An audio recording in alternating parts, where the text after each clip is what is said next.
il va prendre les tickets. Voilà. Premier ticket de péage. Premier ticket de péage pour la route. C'est parti. Pour 4 jours.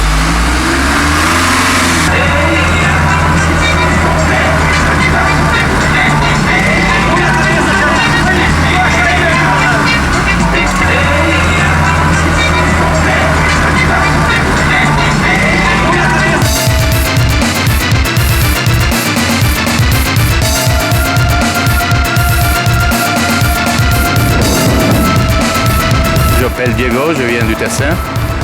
Je suis ici depuis mardi pour assister au Anti-G8.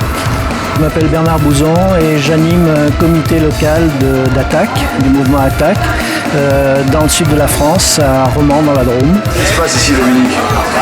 Il paraît que tu aurais le G8 là. D'accord, et ton prénom c'est quoi?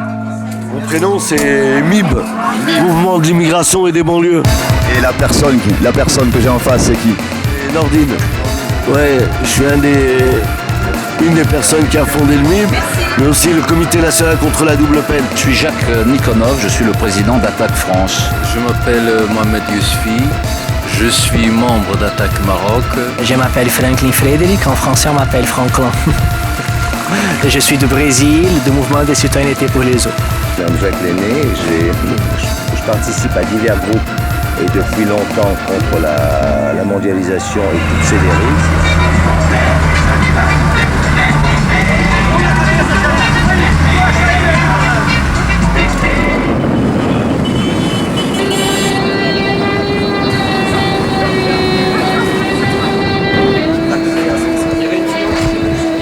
Laisse se développer les paradis fiscaux et la criminalité financière, nous considérons que les actions du libéralisme, qui a engagé finalement une guerre sociale sans limite contre les peuples, le libéralisme relève des tribunaux internationaux pour laisser mourir de faim des centaines de milliers d'enfants, de femmes et de personnes adultes. Le cultivateur haïtien ne va plus pouvoir vendre son riz parce qu'il ne sera pas au bon prix. Et par contre, on va lui vendre du riz et il n'a rien pour l'acheter. Donc on voit bien que le système vraiment de la libre concurrence tel qu'il est prôné, quand il y a des écarts comme cela, ça coince. J'accuse le gouvernement du Québec de permettre la dévastation à grande échelle de l'immense forêt boréale, de la réduire à une peau de chagrin, tout ça pour satisfaire les entreprises privées.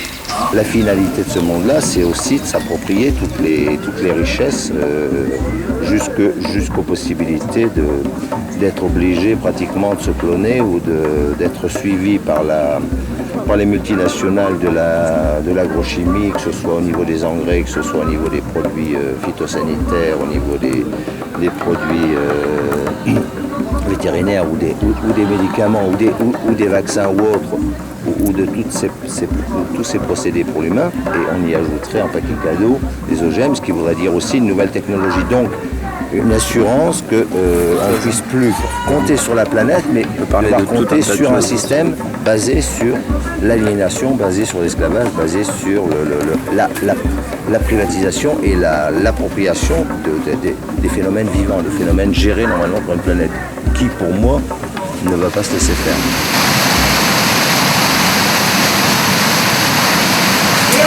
Brasileira, acusa os réus deste tribunal pela privatização da água. Esta privatização seleciona quais seres devem permanecer vivos e quais seres, portanto, devem utilizar. A incoerência é que nós no Brasil, que temos a maior reserva de água doce do mundo, sabemos que só os seres humanos qui podem pagar pela água no mundo é que podem utilizar. C'est un mouvement pour protéger les sources d'eau du Brésil de la privatisation qui peut se passer dans cette année encore. Le fait que le Brésil a des difficultés, ça dépend aussi de ce qu'on fait ici, disons. Donc, même s'il y a des priorités, disons, en Afrique, il y a une certaine priorité que nous n'avons pas, disons, pour eux, ici, il y a l'eau, là, il n'y a pas d'eau, la priorité, c'est l'eau, par exemple. L'oppression du Sud, c'est le fait qu'on laisse, pour des raisons commerciales, mourir des millions de gens dans le Sud parce que les boîtes pharmaceutiques, c'est plus important que la vie humaine des Africains, des Latino-Américains, des Asiatiques, etc. La seule valeur essentielle, c'est l'économie, donc tout doit être réglé par ce paramètre. Or, quand on pousse ça à son extrême, on se rend bien compte que ça ne va pas. Quand on voit que des gens vous disent on ne produit pas de médicaments pour tel pays parce qu'il n'est pas solvable, il y a quand même quelque chose qui choque. Alors, est-ce que c'est bon pour l'économie de produire pour des pays qui ne sont pas solvables? Certainement pas complètement, mais est-ce que c'est l'économie qui doit justement donner la réponse à ce problème? Nous, on dit non, c'est pas l'économie, c'est je dirais la conscience qu'on peut avoir d'une nécessaire solidarité entre les humains. Et ça doit être placé au-dessus. Et voilà, ce qu'on essaye de dire, c'est qu'il y a peut-être une autre façon de voir les choses.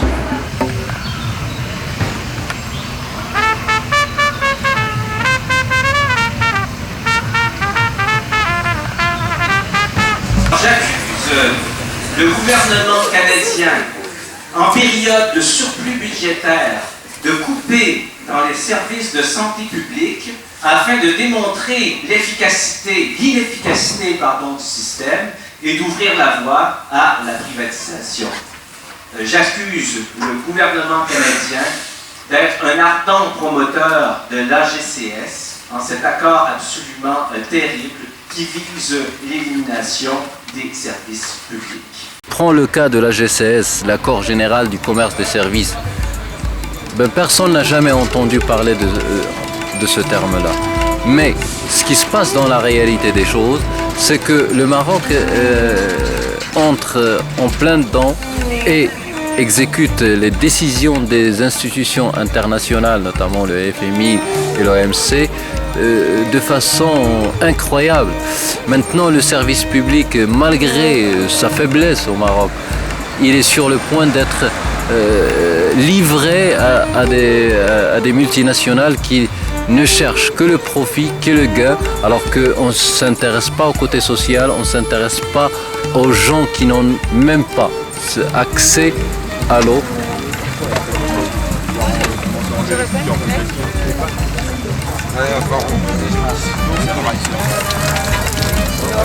La première des insécurités, ça concerne la vie des gens quoi, au quotidien, dès le matin qu'ils se lèvent. Les gens, si on veut qu'ils s'investissent, il ne faut pas qu'ils soient dans la précarité, faut qu'il y ait certaine stabilité pour la vie et qu'il y ait des garanties. Donc nous on se bat avec les Novox et d'autres pour que toutes ces garanties arrivent, pour que les gens ne soient pas expulsés de leur logement. Chercher le confort, c'est absolument absurde, dans la mesure où dorénavant, même ce qui est élémentaire, les acquis sociaux que la France par exemple a préservés pendant des décennies, les citoyens risquent de les perdre. Nous sommes face à des élites qui refusent la démocratie parce qu'elles veulent conserver le pouvoir. On l'a bien vu avec la guerre en Irak où l'immense majorité des peuples européens étaient contre la guerre en Irak. Ça n'a pas empêché certains gouvernements de ne tenir aucun compte de l'opinion de leur peuple. Nous considérons que la démocratie est en recul et qu'il faut développer de nouveaux mécanismes démocratiques que nous rassemblons sous l'appellation démocratie participative. La faim dans le monde provoque la mort de centaines de milliers d'enfants, de femmes et de personnes adultes. Et qu'il est absolument nécessaire et prioritaire de mener une véritable action contre la faim dans le monde, qui n'est pas menée. Et c'est la première raison de notre protestation. La deuxième chose, c'est l'accès aux soins. Le fait de ne pas organiser l'accès aux soins pour tous est une seconde priorité absolue pour nous. L'accès à l'eau. L'accès à l'eau est lié à la faim, est lié aux maladies. Il faut que, à l'échelle planétaire, chaque habitant de la planète puisse disposer d'un accès à l'eau et à l'assainissement. Il y a la lutte contre les paradis fiscaux et la criminalité financière qui font échapper à l'impôt des milliards, des centaines de milliards de dollars chaque année, alors que ces sommes d'argent pourraient être utilisées précisément pour lutter contre la faim, les maladies, etc. Donc voilà quelques priorités qui sont évidentes, mais qui ne sont pas traitées convenablement par les gouvernements représentés au G8.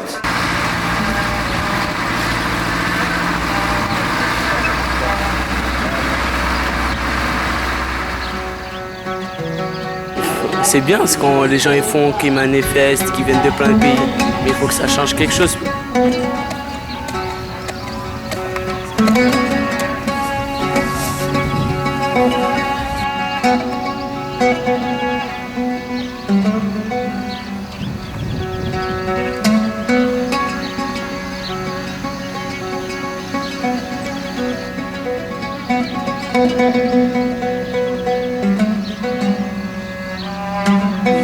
Et sinon, vous rêvez à quoi en ce moment? On veut que ça change, parce que comme ça, là, continuer comme ça, c'est pas bien. On veut que tout le monde soit égal et que tout le monde ait les mêmes droits et tout. À manger, qu'à manger, ouais, comme tout le monde.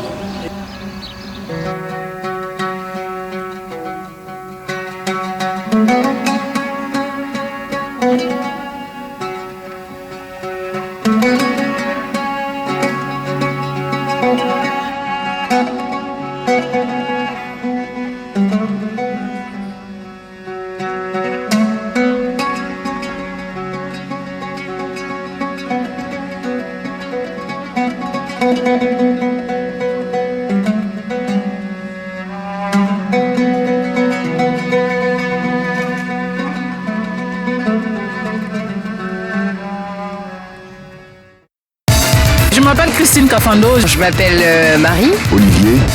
Je suis Claude-Marie Vadreau. Yassa Evira. Je suis Kiko. C'est Carole. Moi je m'appelle Roger. Je m'appelle Romain. Je viens du Burkina Faso. Vasco. Collectif toulousain. Paris, Nanterre. Je suis étudiante en géographie. Je fais partie d'une radio. Je suis étudiant. Professeur. Économiste. Grand reporter au journal du dimanche. Allô Daniel, oui dis donc, je te laisse un message. Ouais. J'ai une copine qui veut te faire une bise. Alors est-ce que tu peux venir jusqu'à Annemasse pour que la copine elle puisse te faire la bise? Bonjour Daniel Mermet, là on est au contre-sommet du G8 et je voulais vous demander ce que vous en pensiez en général. Bah que c'est bien. C'est bien. Voilà, c'est ma réponse.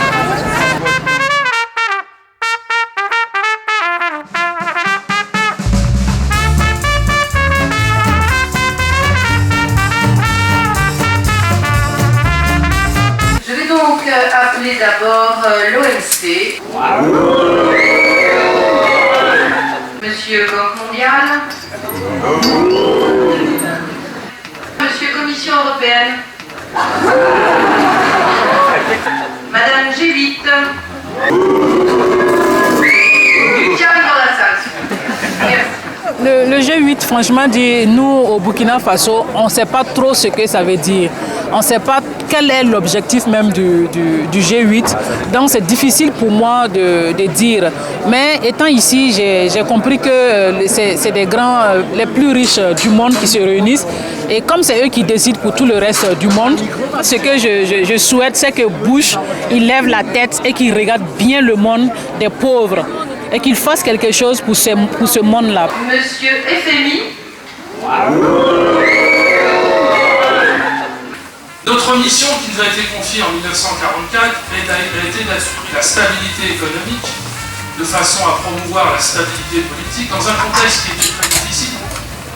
Tout d'abord, la guerre froide, la compétition économique avec les pays communistes, la course aux armements. Et pour pouvoir maintenir la liberté dans le monde, il fallait bien de bonnes économies, bien gérées et puissantes, capables de soutenir un effort de guerre, un effort d'armement contre notre ennemi commun qui était la menace communiste. Et sur ce plan, nous avons bien réussi. Je prends un seul exemple, le plus brillant, le plus éclatant, celui du Chili. Nous n'avons absolument pas soutenu le gouvernement Allende. Et c'était normal. Ce gouvernement allait plonger son pays dans un chaos politique et économique dont il n'allait pas sortir. Et nous avons eu raison. Regardez ensuite le gouvernement Pinochet, nous l'avons soutenu à fond. Il a brillamment réussi. C'est aujourd'hui le pays d'Amérique latine qui a la croissance économique la plus élevée. Vous, monsieur FMI, vous avez prêté à la Russie plusieurs milliards de dollars dont vous saviez parfaitement qu'ils allaient directement dans les caisses des oligarques de Helsinki et de ses amis. Vous l'avez fait en connaissance de cause. C'est normal parce que ceux qui apportent l'argent ont le droit de décider de leur utilisation. Et donc si vous condamnez le FMI pour les actions qu'il mène, vous devriez d'abord vous en prendre à vos propres gouvernements qui décident des grandes orientations du FMI, qui décident des politiques qu'il applique et qui décident à qui il prête de l'argent ou n'en prête pas. Lorsque un ménage demande un crédit à sa banque, il faut bien qu'il le rembourse. Et personne ne l'oblige à demander un crédit à sa banque. Eh bien, dans le cas des pays en développement, c'est la même chose. Ce n'est pas notre faute s'ils sont tout le temps en crise. Ce n'est pas notre faute s'ils viennent tout le temps nous demander de l'argent.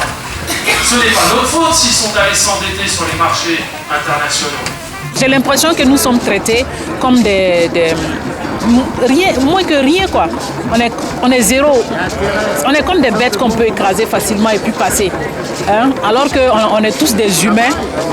Et sans nous aussi, sans les pays en voie de développement, l'Europe aussi ne sera rien.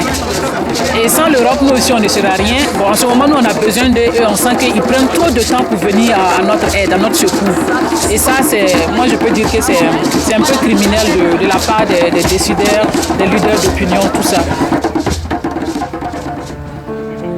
Nous, le rôle qu'on s'est donné, c'est d'expliquer aux gens qu'à côté de la pensée unique, il peut y avoir un autre mode de réflexion, une autre approche de la vie en général, et que ce qu'il faut, c'est expliquer aux gens les vrais enjeux, les endroits où se prennent les véritables décisions et ce qui motive ces décisions. Et puis après, à eux de jouer, c'est-à-dire d'utiliser, parce que nous, on n'est pas du tout des révolutionnaires au sens de dire on va faire la révolution et tout va changer, on respecte les institutions démocratiques, donc on dit ce qu'il faut, c'est qu'on arrive à amener les citoyens à jouer leur rôle de citoyens, c'est-à-dire avoir des exigences vis-à-vis des politiques, et que les politiques fassent la politique que demandent les citoyens et non pas une politique imposée par d'autres lobbies. Quand on a un pouvoir, on y est toujours attaché. Je sais pas, moi j'avais tout à l'heure au téléphone un collaborateur de Chirac qui, comme vous le savez peut-être, s'intéresse beaucoup au contre-sommet. Ça se discutait pas en termes de pouvoir, ça se discute en termes de choix économiques et politiques. Parce que Chirac peut bien dire qu'il est sympathisant d'une partie de ce qui se dit ici. C'est évident qu'à partir d'un moment, entre les gens qui sont ici et ceux qui sont au pouvoir, il y a une contradiction.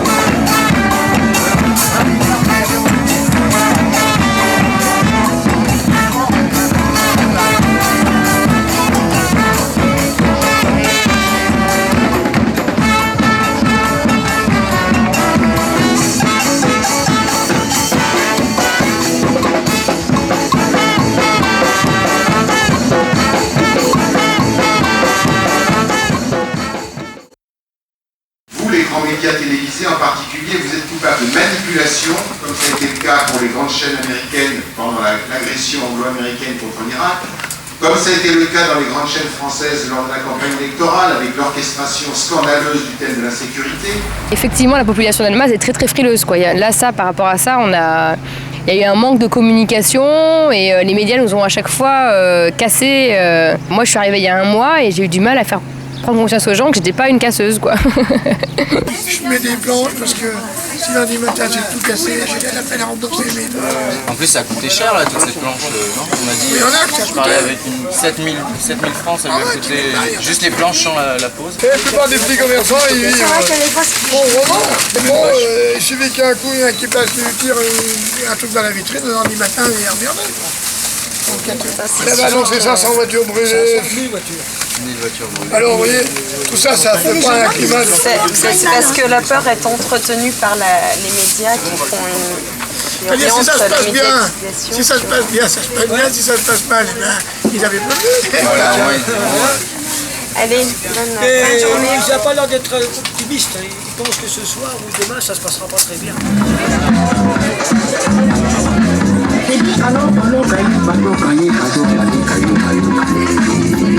À chaque fois qu'il faut montrer des manifestants, c'est toujours caricatural. Et à chaque fois qu'il y a des libertaires ou des gens, même des mouvements anarchistes plus forts, à chaque fois on veut montrer le côté brut et le côté casseur. Les Black Blocs ils vont foutre le feu partout, ou alors c'est toujours la même chose, c'est toujours le quepon côte Montbourret, avec son chien, et puis qui hurle et qui dit n'importe quoi.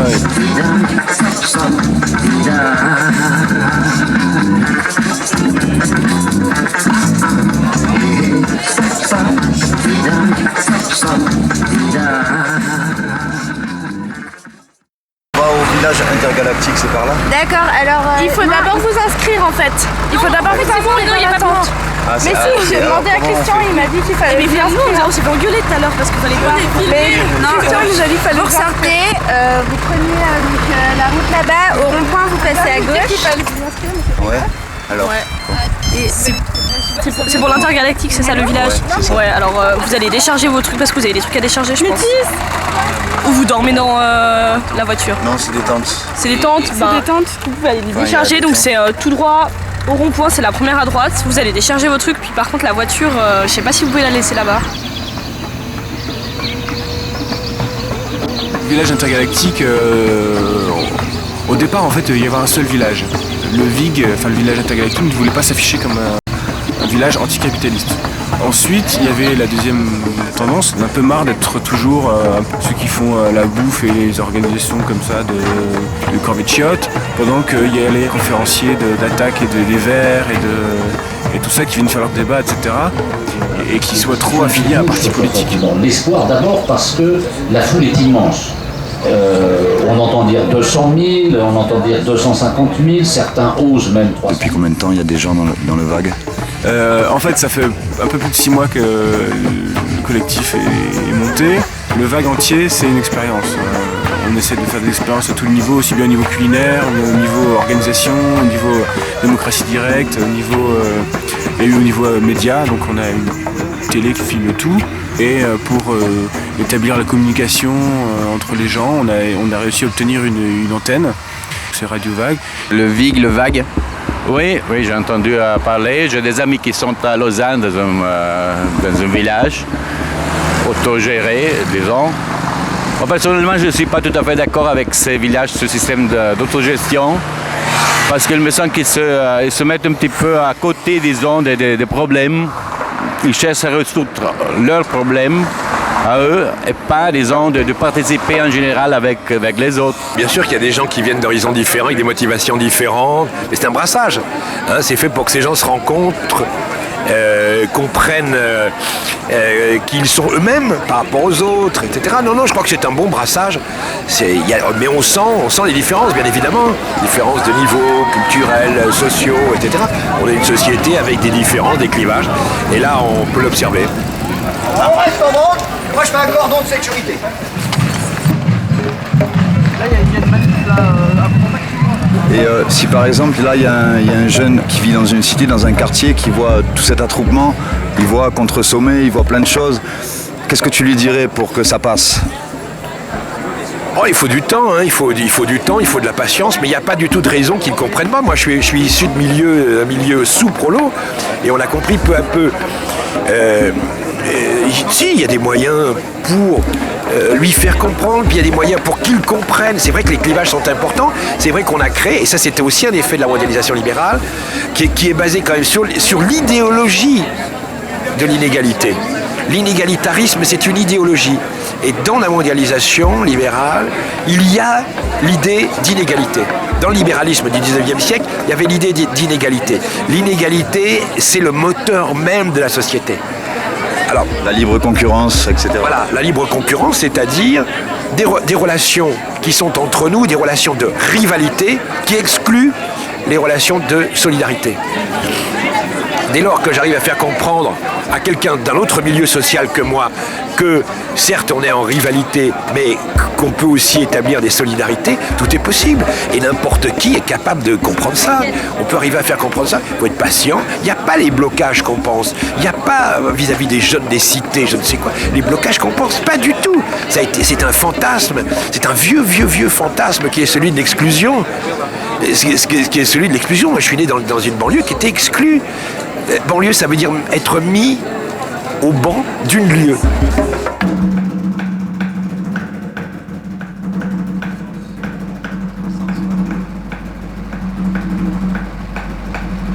Écoute, là, ça commence à chauffer. C'est juste les prémices. J'espère que ça va monter. Ça va monter en intensité. Yani, toujours pareil, des CRS, c'est ça. Quand il y a une action à tel endroit, il peut y avoir d'autres actions de solidarité au même moment, partout en Europe ou même partout dans le monde, pour montrer aux décideurs universels ou même aux décideurs nationaux ou départementaux que les gens ils en ont marre de servir de gens qui vont donner à manger à la police, à la justice, aux matons et à d'autres quoi. Parce que la misère c'est ça quoi. En centre-ville, ils se font contrôler de manière répétée. Bon, nous on n'est pas abonnés au contrôle d'identité. Il y a plusieurs points. Si on veut faire un blocage, pour que ce ne soit pas un acte symbolique, mais qu'on essaie quand même de bloquer une délégation, c'était de bloquer tous les ponts.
Comment c'est passé alors?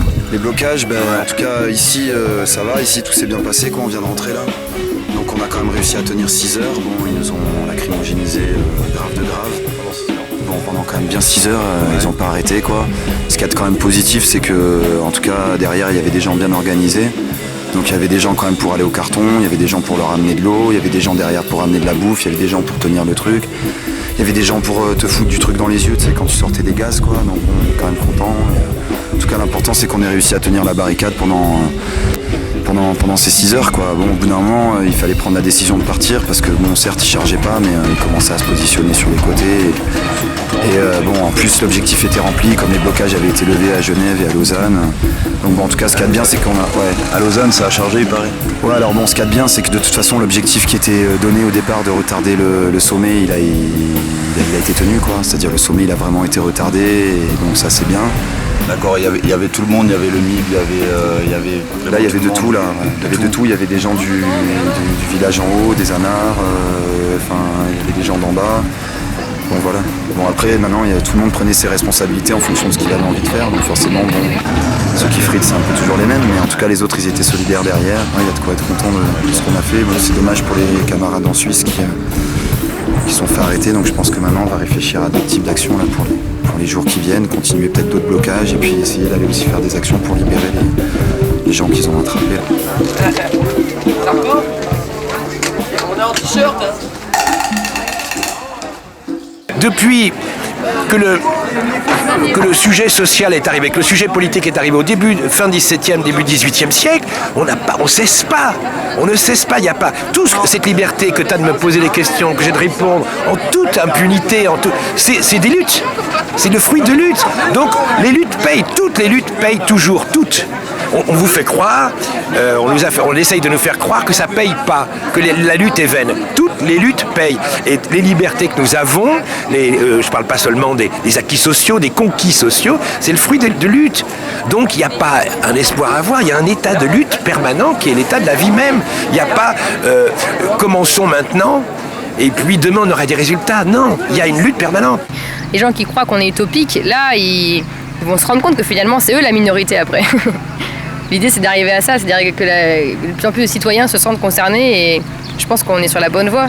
Après, ouais, c'est toujours bien d'être utopique, je pense, de toute façon, sinon on ne serait pas là. C'est difficile pour vous, les Européens, d'accepter nous, notre mentalité et de faire comme nous, on le souhaite. Parce que vous ne pouvez pas accepter que nous, on propose des trucs comme ça et que c'est ça qui marche. Alors qu'il faut que nous, on se connaisse, il faut qu'on propose des choses qui vont avec nous. Et si ça ne marche pas avec nous-mêmes, ça veut dire qu'on est un peu décalé de notre réalité même. J'ai vécu 1 an et demi au Mali et ça me touche, mais je crois que notre façon ici, c'est vraiment maintenant de sensibiliser au nord. Je crois que c'est vraiment la base. Au sud, je pense que nous, on n'a plus rien, enfin, c'est pas qu'on n'a rien à faire au sud, mais c'est qu'il faut vraiment que les gens ici prennent conscience que c'est eux les responsables de tout ça, quoi. C'est pas le sud qui est responsable de tout ça. Il ne faut pas non plus les coloniser, les banlieues. Il ne faut pas les coloniser et apporter la bonne parole. Il faut comprendre comment les gens fonctionnent, qu'est-ce qu'ils veulent, les problèmes d'identité qu'ils peuvent avoir. Par exemple, avec l'islam dans les banlieues, nous on a fait une série qui s'appelle Islam Amalgame, où on a essayé de faire comprendre, d'abord de comprendre nous-mêmes et de faire comprendre pourquoi l'islam dans les banlieues, voire même pourquoi l'islamisme dans les banlieues. On s'aperçoit que c'est pas catastrophique, c'est un moyen d'intégration. C'est un moyen d'intégration qui nous choque, les laïcs, qui choque les laïcs, qui choque les... etc. Mais qui est un moyen d'intégration, compte tenu de l'histoire particulière de ce groupe social. Il faut à la fois avoir de grandes ambitions, développer toutes les utopies que l'on peut développer, et dans le même temps, il faut avoir les pieds sur terre et voir concrètement ce que l'on peut faire à chaque moment. Donc nous essayons de tenir compte de ces deux aspects qui peuvent être contradictoires parfois, mais l'objectif doit être celui de l'émancipation humaine, évidemment. Ce qui est super, c'est qu'on rencontre des gens aujourd'hui et le contact passe tout de suite, on est tous là dans le même esprit et on sait pourquoi on est là.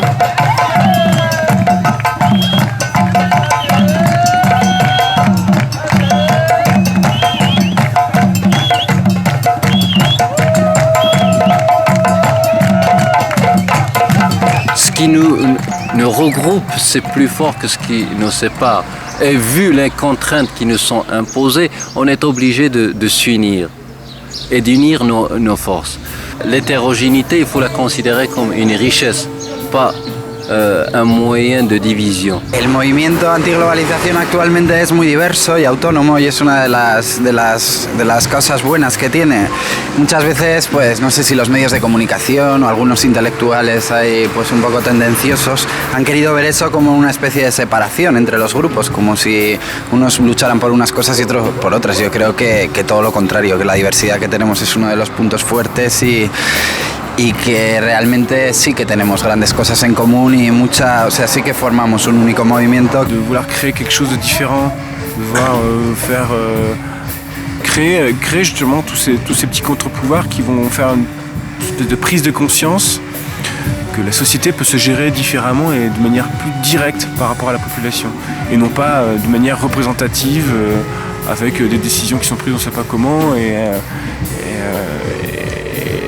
c'est ce qu'on a là, on a le G8, c'est 8 personnes qui vont décider à notre place. C'est quand même un peu dramatique. Le monde ne se gère pas à 8 de toute façon.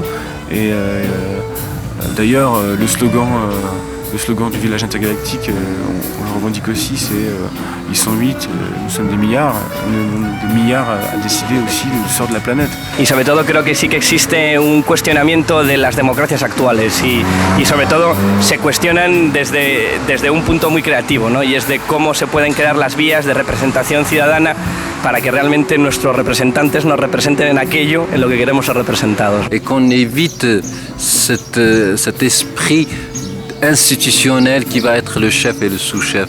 L'idée, c'est d'aller au plus haut et de proposer des alternatives après. Nos jeunes ont été poussés dans cette attitude très individualiste où on leur a fait passer l'idée qu'après tout, comme ils étaient les plus intelligents, ils se défendraient mieux que leurs copains. Donc le mieux, c'était qu'ils se débrouillent tout seuls. Et puis tant pis, si ça écrasait un peu les autres, eux, ils s'en sortiraient. Et bon, parti dans cette logique-là, on a du mal à leur expliquer qu'il y a peut-être d'autres logiques. Et puis que leur logique, elle est quand même un peu casse-pipe. Parce que c'est la guerre ouverte, c'est fratricide et que tout le monde y laisse des plumes, quoi. Et qu'eux, ils en laisseront comme les copains et même peut-être plus.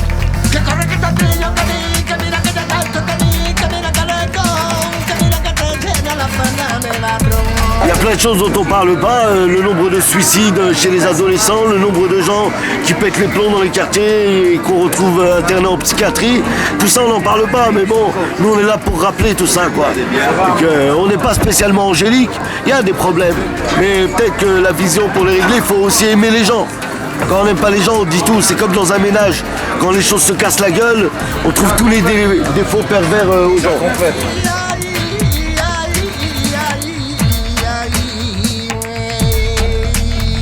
Le problème, c'est que les humains ne sont pas des êtres parfaits, c'est bien connu, et que, en fait, tout est toujours une question d'équilibre. Vous avez des gens qui poussent dans un sens, vous en avez qui poussent dans l'autre, et ce qu'il faut, c'est qu'on arrive à rester sur un point d'équilibre. Là, on dit on n'est plus sur un point d'équilibre. On a basculé sur une conception qui est très individualiste, qui ne prend pas en compte donc les conséquences, disons, sur l'ensemble de la population de la planète, des choix que l'on fait. Et on est bien conscient que de toute façon, on ne va pas, d'un coup de baguette magique, faire que M. Bush va s'apercevoir que de faire la guerre, ce n'est pas forcément la meilleure solution, que la colonisation économique, ce n'est pas forcément la meilleure chose. Mais ce qu'on peut faire, c'est que l'Organisation mondiale du commerce, par exemple, n'est pas l'influence qu'elle a aujourd'hui. Ce qu'on peut faire, c'est que des lois soient maintenues par les États pour défendre des intérêts collectifs par rapport à des intérêts particuliers. Et ça, on ne l'obtiendra pas à 100%, c'est sûr.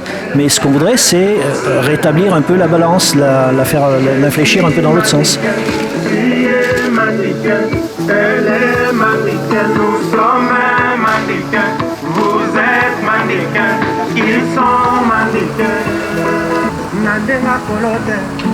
Vous avez entendu parler du sommet du G8 ? Du contre-sommet aussi. Qu'est-ce que vous en pensez de tout ça ? Du sommet ou du contre-sommet ? Les deux. Bah nous en fait on s'en préoccupe pas trop. D'accord, ok. C'est pas trop votre préoccupation. Vous êtes sur autre chose. Ouais, on pense pas trop à tout ce genre de choses, on est peut-être un peu égoïste et on se concentre plutôt sur nous. Voilà. D'accord, ok. Ben, bonne continuation. Merci.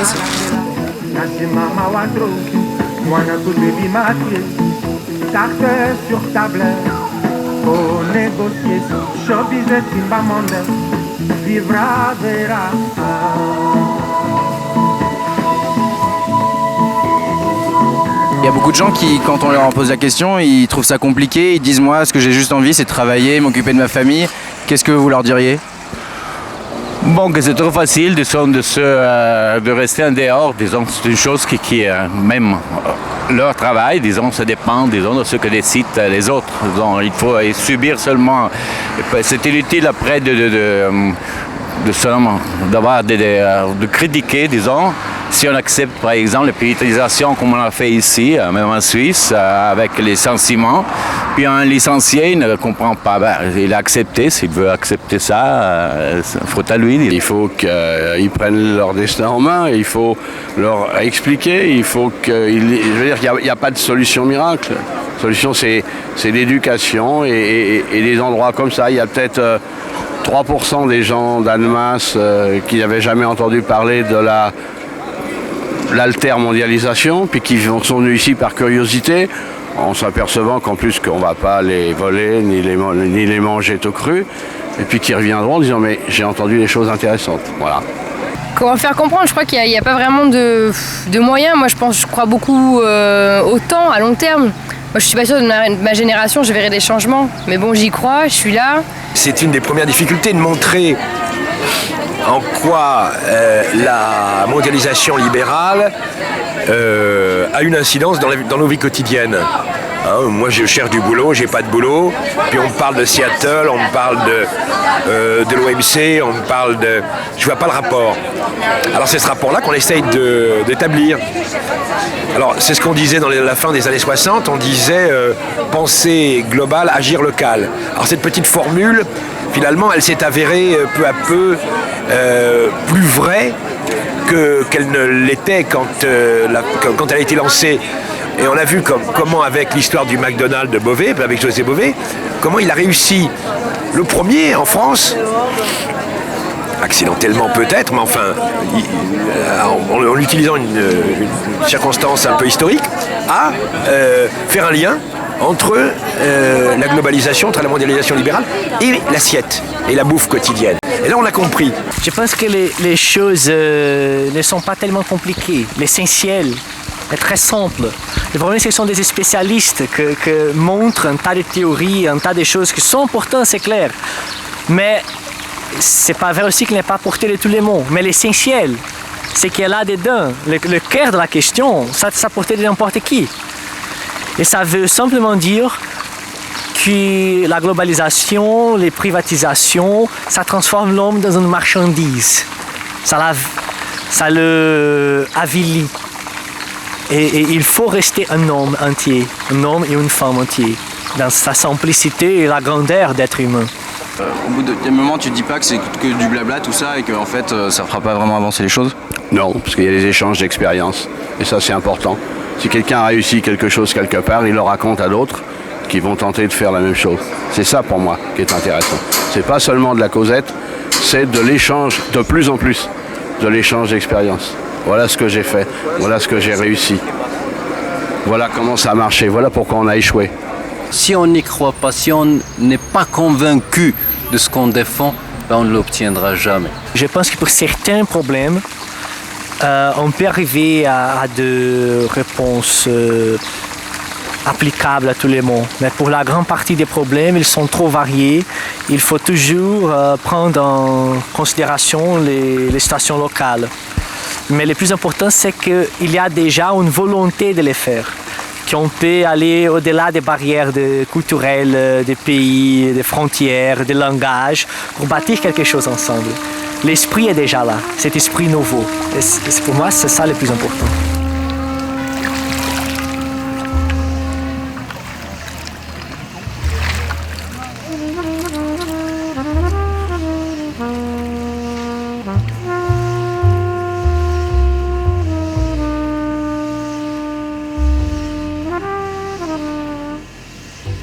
Un petit conte, une maxime, une histoire à nous dire avant qu'on se quitte? Bon, c'est difficile à dire, disons, qu'il faut avoir, disons, comment dire, il faut être utopique. L'utopique, c'est comme l'horizon qui si on avance, elle avance aussi, mais quand même on avance. Il faut rêver, quoi. Il faut rêver, disons. Il y a aussi des situations particulières qu'il faut combattre, disons, même petites, disons, locales. Alors là, dans la solution pour le monde, alors là, il faut être un petit peu de l'utopie, ça veut dire.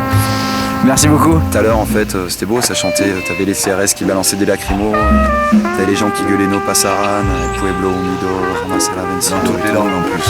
Ouais, dans toutes les langues, ça gueulait partout. C'était beau, quoi. Eusko udariak gera, Euskadi askatzeko, gerturik daukago dola bere alde zenbateko. Irrintzi bat entzunda, mendi tontorrean, guazen gudarian ikurriñan atzean. عيش نهار تسمع أخبار. On entendra l'information demain si on vivra encore un autre jour. Merci beaucoup. Merci beaucoup. Eh bien, pour revenir à ce qu'on disait à l'instant, 100 fois sur le métier, remets ton ouvrage. Merci beaucoup. Chez nous, on dit qu'un seul doigt ne peut pas prendre un pouls sur la tête. Il faut 2 doigts ou 3 doigts pour enlever le pouls. Je salue tous les gens de Toulouse, surtout ceux qui sont à l'intérieur des prisons. D'accord, et merci Nordine. On a beau avoir tout l'argent du monde, sans l'amour, on n'est rien. Faut que tu y crois, ça va être dur, ça va pas être comme les autres. Ça, c'est une réalité, quoi. eh ben, il faut t'accrocher et puis aller jusqu'au bout. Et puis ce qui me donne envie, moi, qui m'a donné envie de réussir, c'est de me dire, purée, un jour j'ai envie d'avoir accès aussi à la culture, d'être comme les autres, et puis surtout d'avoir le choix, quoi. On veut changer le monde ici et maintenant, fabriquer des nouvelles expériences, réfléchir ensemble à des façons de gérer autrement, et on ne veut pas laisser ça à des partis politiques. Et voilà. On essaye de donner la parole aux gens ordinaires, quoi. Voilà. Mais en faisant très gaffe à ce qu'ils disent, en essayant de leur faire dire des choses avec leur langue à eux, et les mettre en valeur, et qu'ils soient étonnés d'avoir été capables de dire des choses pareilles. Et voilà, et ça marche. Ça marche. Si tu ne prends pas les gens pour des cons et qu'ils se rendent compte qu'ils ne sont pas cons et que leur langue, leur langage est possible, si tu les aides à dévoiler leurs idées, leur exploitation, les gens sont absolument ravis. Il y a pas de... Et ça marche, tu touches les autres. D'accord, mais écoute, je te remercie beaucoup et puis j'espère qu'on aura l'occasion d'en reparler. Merci. Merci.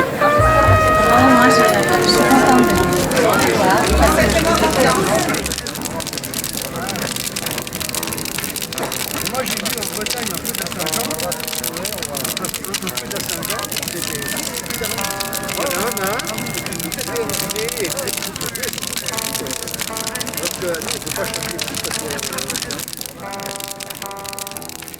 San Diego triste, si je suis sur le fil, peu m'emporte la piste, faudra bien tomber pile. C'est comme un funambule que je joue des Lego à l'affût d'un écho parmi les noctambules. David! Si je suis somnambule, ne me réveillez pas. Ah ouais, c'est vrai, il peut pas m'entendre. Ça vous évitera. David, il est sourd. Que mon mal ne vous brûle. Ah, par contre, il s'applique. Ça vous évitera. Oh là là, qu'est-ce qu'il s'applique? La nuit, bien, la nuit.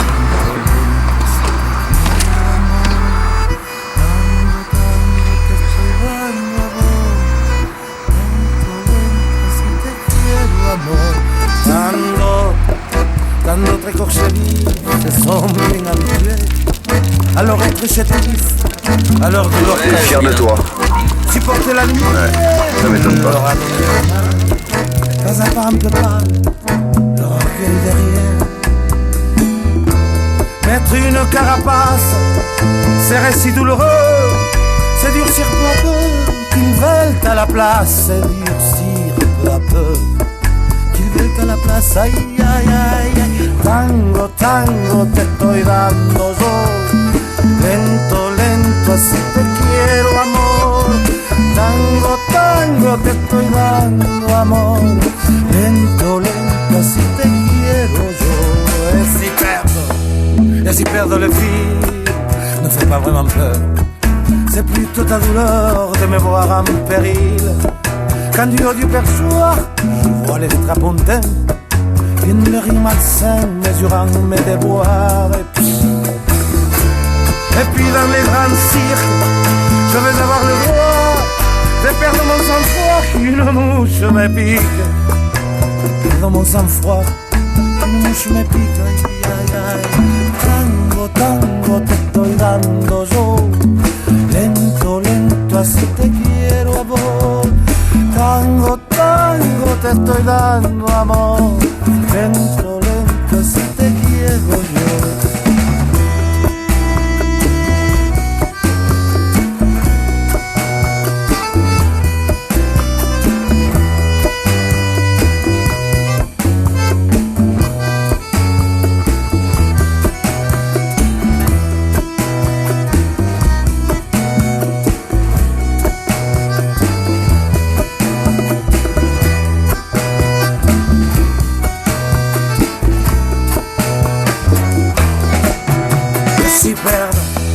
Laisser perdre le fil ne fait pas vraiment peur, c'est plutôt ta douleur qui me met en péril. Ay, ay, mi gracia en el circo, quiero tener derecho.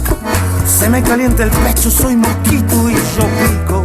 Je me donne le droit qu'une mouche me pique. Tango, tango, te estoy dando yo. Lento, lento, así te quiero, amor. Les hommes sont pas mauvais, ils sont tous bons. Lento, lento, así te quiero, amor. Tango, tango, te estoy dando. Lento, lento, así te quiero, amor. Tango, tango, te estoy dando. Lento, lento, así te quiero, amor. Tango,